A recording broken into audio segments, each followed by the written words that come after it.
Sign this or I'll ruin your career. The words cracked through the conference room like a gunshot. My new boss, Nathan Cole, didn't just push the resignation letter toward me. He slammed it down, hard enough that the glass tabletop trembled. His fingers, long and rigid, pressed against the edge of the paper as if daring me to refuse. I stared at the typed words. Voluntary resignation, effective immediately. The walls of the sleek conference room seemed to shrink around me, the air thick with tension. Just outside the glass, employees passed by, oblivious. Nathan's voice dropped to a venomous whisper. Be smart, Lisa. You won't find work in this industry again if you cross me. I forced my face blank, even as a dozen memories hit me at once. Late nights perfecting reports he took credit for. Ideas stolen in boardrooms while he smirked like a king. And just last week, catching discrepancies in client invoices. Numbers that didn't make sense. Numbers that Nathan didn't want me looking at. I should have been scared. Maybe I was a little. But more than fear, something sharper stirred inside me. Because what Nathan didn't know was, I'd been preparing for this moment for weeks. I lifted the pen slowly, heart pounding, and signed. But not before my eyes flicked to one phrase in the middle of the standard form. I changed a single word. One word. The difference between a clean exit and a legal time bomb. Before I take you further into this story, you need to understand something critical. Power isn't about titles. It's about knowing exactly when and how to push back. If you've ever felt like you had no choice, if you've been cornered by someone with more power, stay with me. Because what I'm about to share isn't just about revenge. It's about knowing your worth when someone tries to erase it. My name is Lisa Grant. I'm 35, single, financial operations manager with a decade of experience in corporate compliance. And no, I'm not a risk taker. I plan everything. I color code my calendar. I read every contract twice. And I grew up watching my father run a small accounting firm where every decimal mattered. Always double-check the details, Lisa. He used to say, the smallest clause can change the whole outcome. I lived by that. It's how I climbed my way up from a junior analyst role to managing multi-million-dollar portfolios. It's also why I noticed within 3 months of Nathan's arrival, things weren't adding up. Nathan Cole transferred in from the East Coast with a reputation for shaking things up. Tall, charismatic, ruthless, the kind of man who made deals with a handshake and a threat wrapped in a smile. At first, I gave him the benefit of the doubt. But then, the cracks appeared. It started small. A bonus report that included unauthorized figures, an expense claim with a vendor I didn't recognize. At first, I assumed it was a mistake, until I cross-checked old records and realized the numbers had been manipulated. I brought it up once, carefully. These transfers don't align with our policy. I think we should flag them. Nathan didn't even look up from his laptop. Not your concern. Just process them. I didn't argue. I started documenting. Emails, screenshots, printed reports, every discrepancy, every shady approval. Because people like Nathan count on you being too scared or too compliant to stand your ground. Then came the performance review. After 8 years of exceeding expectations, suddenly I was labeled difficult, lacking team spirit. And I knew exactly where this was heading. He was setting me up to fail. The ultimatum came 2 weeks later. A surprise meeting. No agenda, no HR, just Nathan, the letter and the threat. I signed. With a word changed, with everything I needed in place. When Nathan snatched the paper from me, his grin said he thought he'd won. I stood, met his eyes, and said quietly, I'll have my copy. Please? His grin flickered. HR will follow up, he said, waving me off like I was nothing. I nodded, because tomorrow, HR would follow up.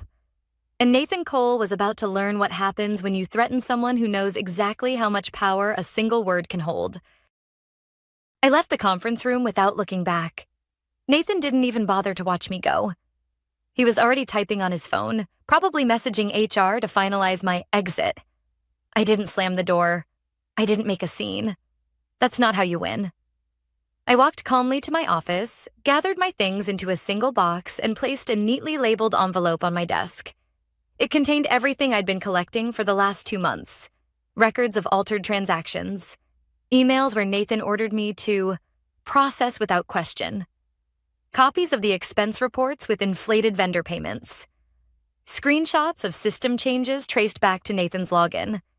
And of course, a copy of the resignation letter I'd just signed, where I had crossed out voluntary and written in forced resignation under duress. It was legal language I'd learned from weeks of reading employment law cases after work. One phrase, enough to turn a resignation into a potential wrongful termination claim. I slipped the envelope into my bag and checked my phone. A single message blinked on the screen. "You did it?" It was from Harper, my friend in legal, the only person who knew everything. "Yes, I'm coming now," I replied. Harper worked in Beckman and Lee, our company's retained employment law firm. We'd met in a corporate workshop 3 years ago. Unlike most corporate attorneys, Harper had a soft spot for employees who got steamrolled by toxic management. She also happened to be the one who'd told me exactly what phrase to insert into that letter. I met her at a small cafe 2 blocks from the office. She took one look at me, her sharp blue eyes scanning my expression. "You kept calm?" I nodded. She gave a satisfied smile. "Good. That's half the battle. The next half is letting HR walk straight into their own trap." I handed her the envelope. She leafed through it without speaking, only raising an eyebrow at one point. "Vendor kickbacks?" "Looks like it," I said quietly. Same 2 vendors, over and over. Both started showing up after Nathan arrived. Harper set the documents down and met my eyes. "Lisa, you realize this isn't just a wrongful dismissal case. If this holds up, it's procurement fraud, corporate liability, potential federal investigation." I didn't blink. "That's why I've got copies and backups. And yes, timestamps on everything." She exhaled, nodding. "I'll forward this to their internal legal team in the morning, after HR processes your paperwork. Don't worry. The moment they realize what you've done, they'll go into panic mode." That word, panic, stuck with me. Because Nathan? He didn't panic. He made other people panic. At least, that's what he thought. The next morning, I walked into the HR office at exactly 9 a.m., holding my boxed belongings. Tina, the HR manager, gave me a rehearsed smile that didn't reach her eyes. "Lisa, thank you for coming in. We'll just finalize your paperwork and escort you out." I nodded politely. "Of course, I'll need a signed copy of the resignation acknowledgement for my records." She hesitated, flipping through her folder. "Well, actually, we'll send you a digital confirmation." "I'll wait," I said, keeping my voice even. "I'd like it signed today. That's company policy, isn't it?" She blinked, caught off guard. Yes. Give me a moment." I watched as she stepped into the HR director's office. A muted conversation followed. 30 seconds later, she reappeared. Her expression changed. Tighter. "The director would like to speak with you." I followed her into the office, my heart beating steady but hard. Mark Davidson, head of HR, stood behind his desk. He gestured for me to sit. And then, he dropped a single sheet of paper on the table between us. My resignation letter, with my handwritten edit staring back at him. Forced resignation under duress. His eyes lifted to mine. "Lisa, what is this?" I met his gaze without flinching. "It's exactly what happened. I signed under threat in a closed-door meeting with no HR present. And I've documented everything." For a moment, there was silence. Then Mark cleared his throat. See, we'll need to review this further before finalizing any paperwork." I nodded, rising to leave. "I'll wait for your response. My attorney will too." As I stepped into the hallway, I saw it. A flash of movement at the far end. Nathan, standing by the elevators. He was laughing with another executive, still thinking he'd won. I walked past without acknowledging him. Because tomorrow, HR would summon him. And Nathan Cole was about to learn that the smallest word on a page could unravel everything he'd built on intimidation. The call came the next morning at 8:12 a.m. I was sipping my coffee when my phone lit up with a number I recognized. HR Direct Line. I took a slow breath before answering. Lisa Grant speaking. Lisa, this is Mark Davidson. His voice sounded stiffer than usual. We've reviewed the document you submitted yesterday. We'll need you to come in this morning for a formal discussion regarding your resignation and certain concerns that have been raised. I let a beat pass. Will my legal representative be welcome in this discussion? A pause. Yes, that would be advisable. I hung up, texted Harper, and met her at a coffee shop near the office by 8:45. She was already waiting, phone in hand, reading something on her tablet. They called? She asked without looking up. I nodded. Mark wants a formal discussion. Harper closed the tablet and gave a satisfied smile. Good. That means they've realized they're in deep. Let's go. We arrived at the HR floor just before 9.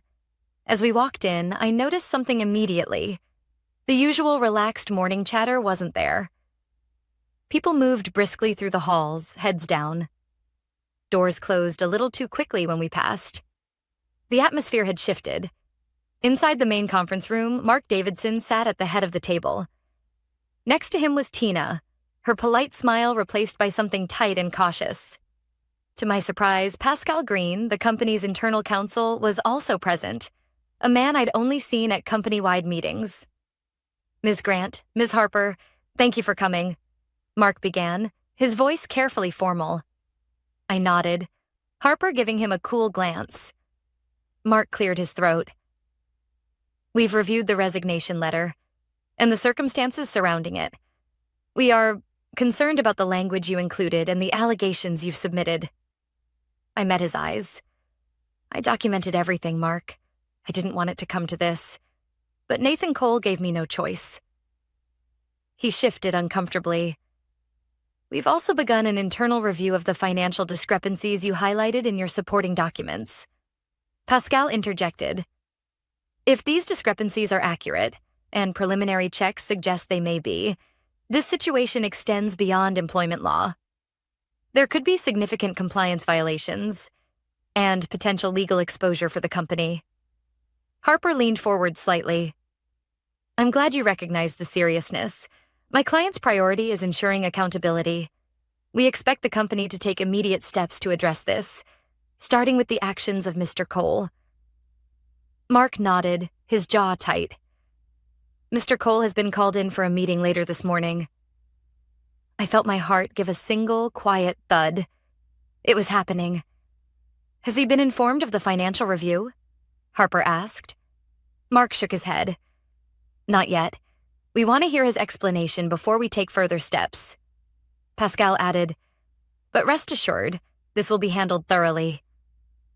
I leaned back slightly, keeping my expression calm. I hope so, because I'm prepared to escalate this externally if necessary. Mark gave a shallow nod. Understood. An hour later, I was back at my desk, or rather at the spare workstation they'd assigned me near the compliance team. I was organizing my files when I saw him. Nathan, striding across the floor, flanked by Tina and Mark. He looked irritated, not nervous, not yet. His jaw set, his eyes sharp as always. To him, this was just another performance review. Another little fire he'd charm or threaten his way out of. But I noticed something different. People weren't smiling at him this morning. No greetings, no casual waves. They looked away. Nathan didn't seem to notice. They disappeared into the glass conference room at the end of the hall. Harper, who'd stayed close by, came to stand beside me. He doesn't know yet, she murmured. I nodded. He will. I watched through the glass wall as Mark slid a folder across the table. Nathan picked it up, glanced at it, and his expression shifted. The slight smirk faltered. His hand holding the paper stilled. He said something. I couldn't hear it, but Mark shook his head. Pascal leaned in, pointing to a document inside the folder. Nathan's shoulders straightened, defensive now. His mouth tightened. Harper whispered, "And there it is." A beat later, Nathan's eyes lifted and locked on me through the glass.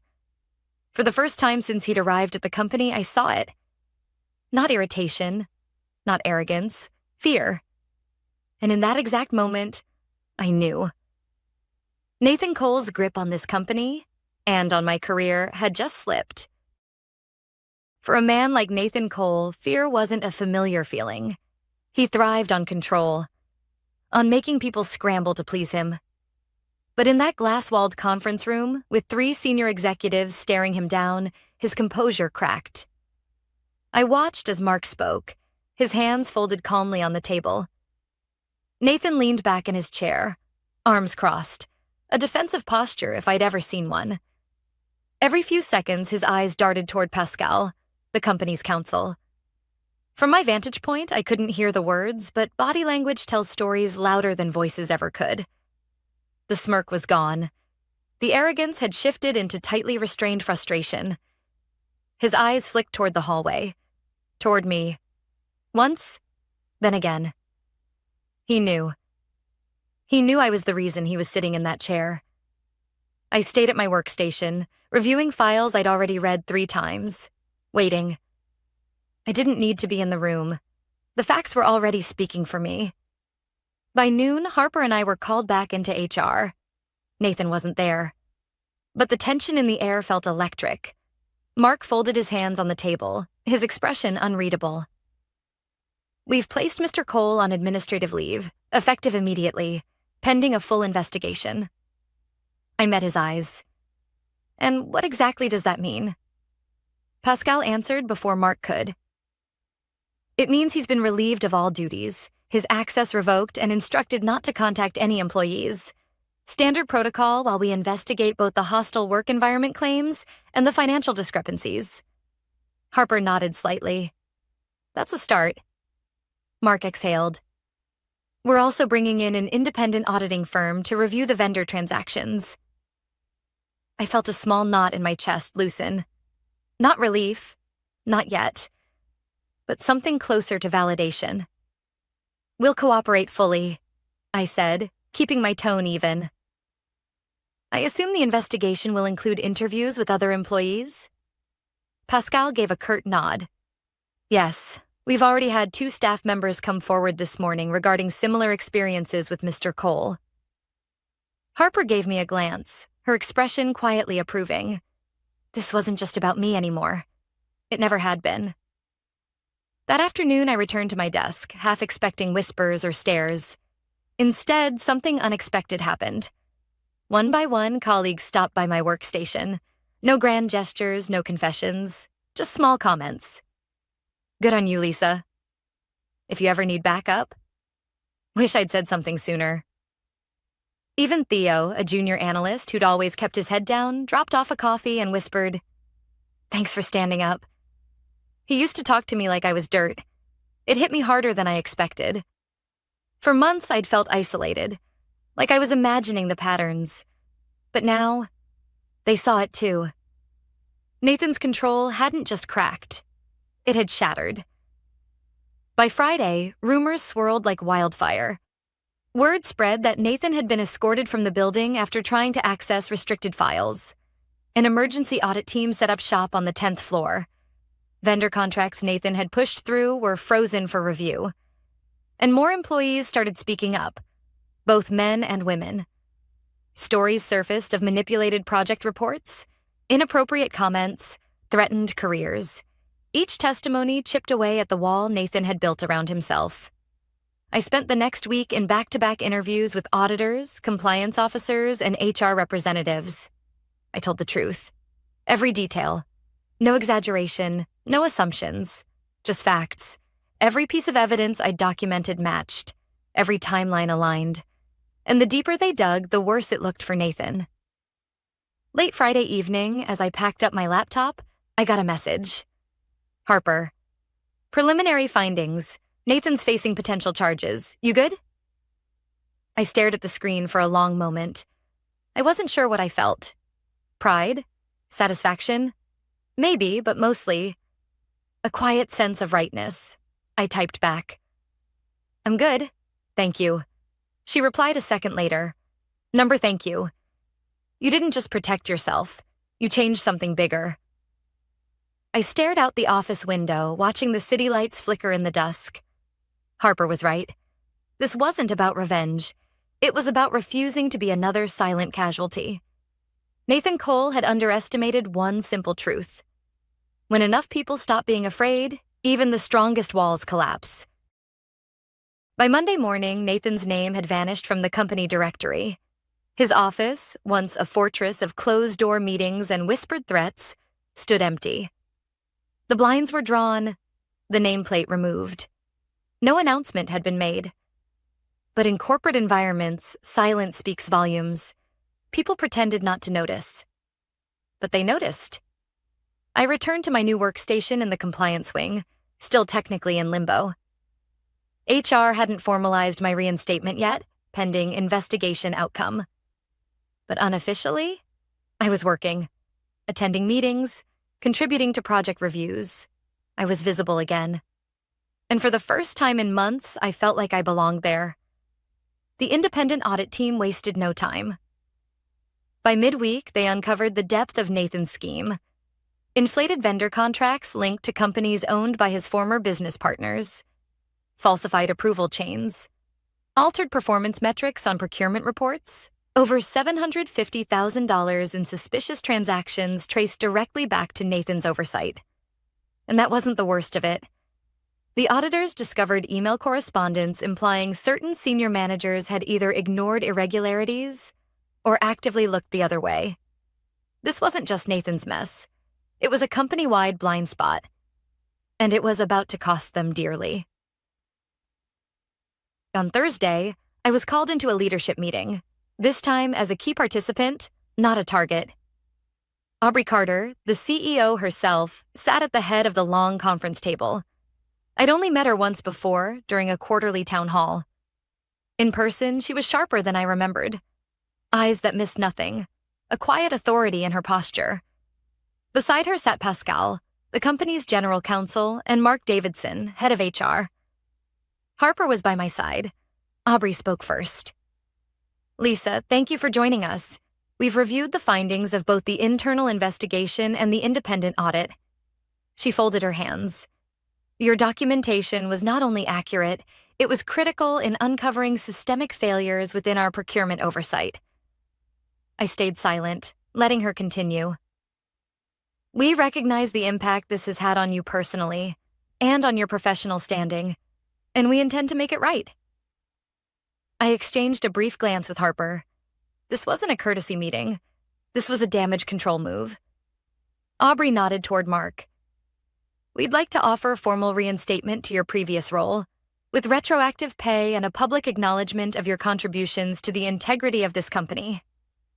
I met her gaze evenly. And what about the others? Mark frowned slightly. I'm sorry? The other employees Nathan targeted, the ones who came forward. What happens to them? Pascal cleared his throat. We're reviewing each case individually. Rest assured, no retaliatory action will be taken against any employee who cooperated in the investigation. I nodded slowly, but I wasn't satisfied. Not yet. What changes will be made to prevent this from happening again? I asked. Aubrey leaned back slightly.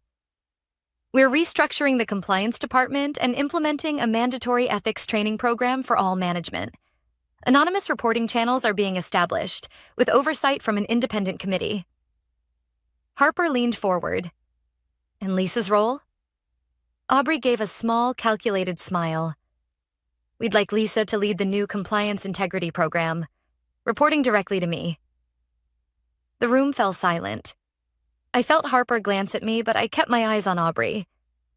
This wasn't the victory I'd imagined. It was bigger. It wasn't just about reclaiming my job. It was about shaping the system I'd nearly been destroyed by. I took a slow breath.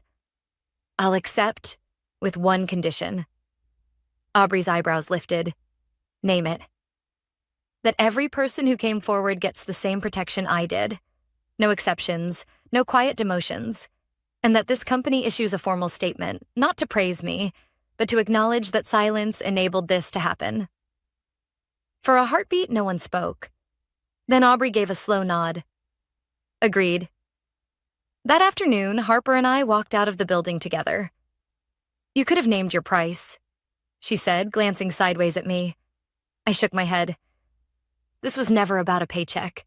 It was about stopping it from happening again. Harper smiled. You know, most people cave before it gets to this point. They settle. They disappear. I met her gaze, the weight of the last few months settling somewhere deep inside me. Then maybe it's time more of us stop disappearing.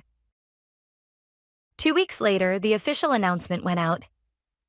Beckman & Lee implements new compliance integrity program, led by Lisa Grant, head of corporate integrity. It was a sanitized corporate press release full of words like transparency, accountability, and renewed commitment to ethical leadership. But between the lines, everyone inside the company knew the truth. Nathan Cole wasn't coming back, and the culture that had quietly enabled people like him wasn't coming back either. The day the memo went public, I stood at the edge of the crowded lobby, watching employees skim their emails on phones and tablets.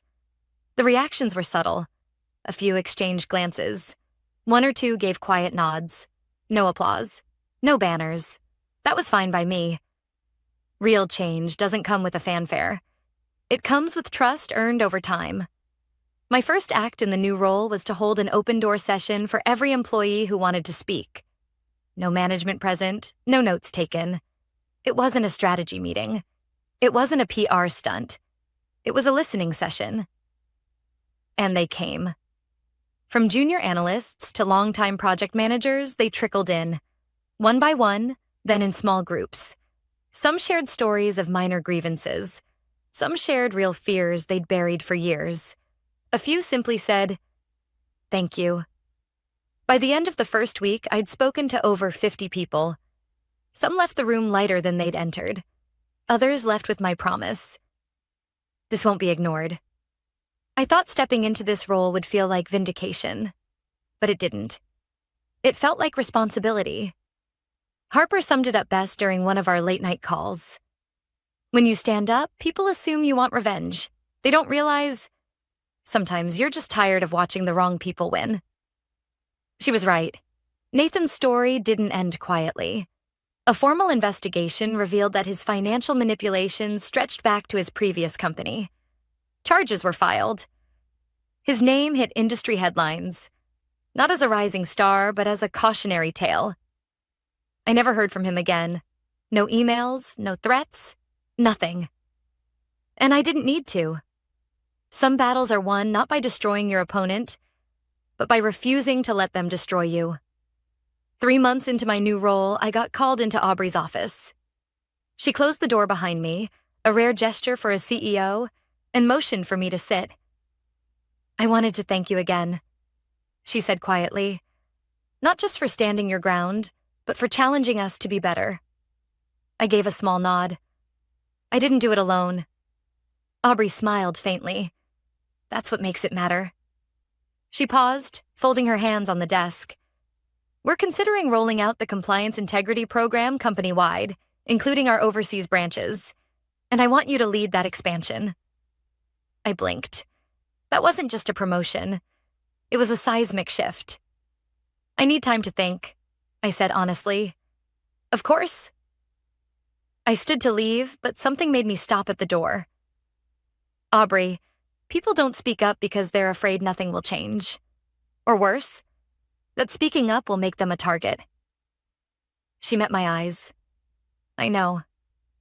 Let's prove them wrong." Her smile softened. "Let's." That night, I walked home through the city streets. Cool air on my face, the distant hum of traffic in my ears. I thought about the first time I'd sat across from Nathan in that conference room. how small I'd felt, how alone, and how different this felt now. Because standing up didn't ruin me. It didn't end my career. It reshaped it. In the end, this wasn't a story about revenge. It was about reclaiming the space people tried to push me out of. It was about showing others that silence isn't the only option.